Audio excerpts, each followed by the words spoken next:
প্রচন্ড শীত হলেও কিন্তু সদরঘাটে পুরানে পোশাক মার্কেটে ভিড়ের শীতের কোনো প্রভাব নেই।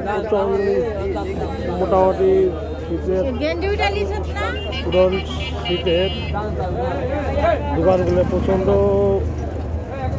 ভিড় ক্রেতাদের। মোটামুটি হ্যাঁ, এইগুলো সব পুরাতন শীতেরই। মোটামুটি প্রচুর কাস্টমারদের ভিড়।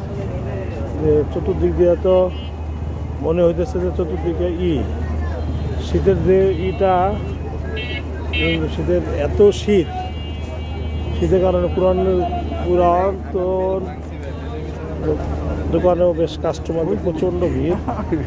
কাস্টমাররা প্রচুর কেনা বেচা করতেছে। শীতের কারণেই এই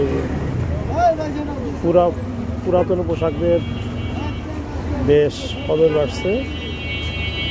তাতে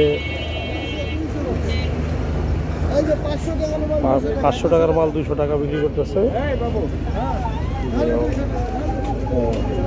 খালি 200 টাকা বলতেছে, 500 টাকার মাল। এটা হচ্ছে পুরাতন পোশাকের দোকান সদরঘাট। শীত যত বাড়তেছে ততই শীতের পোশাকের ততই কদর বাড়তেছে। বেশ মোটামুটি।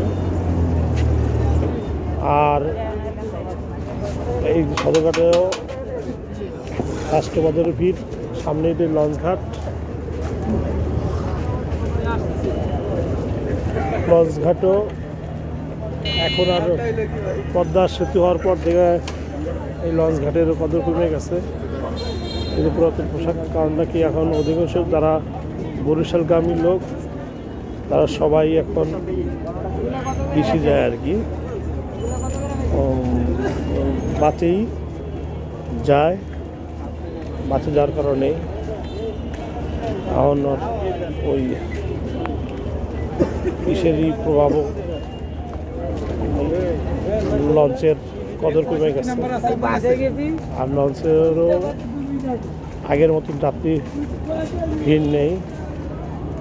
তবে পুরান পোশাকের কদর, পুরাতন নতুন সব প্রকারের পোশাক। এবং বেচা কেনা কেমন হচ্ছে?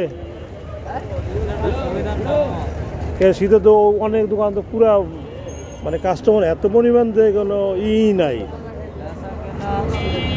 আজকে দুদিন তো বেশ দুদিন তো প্রচন্ড শীত। ও আপনার ওইগুলাই নাই? আপনার এগুলো সব নতুন না পুরাতন? এগুলা বাইরের মাল, গাড়ির মাল যেগুলো সেগুলো আর কি। এখন আমরা সদরঘাট পার হচ্ছি। এখন সদরঘাটও জ্যামও আসছে। টার্মিনাল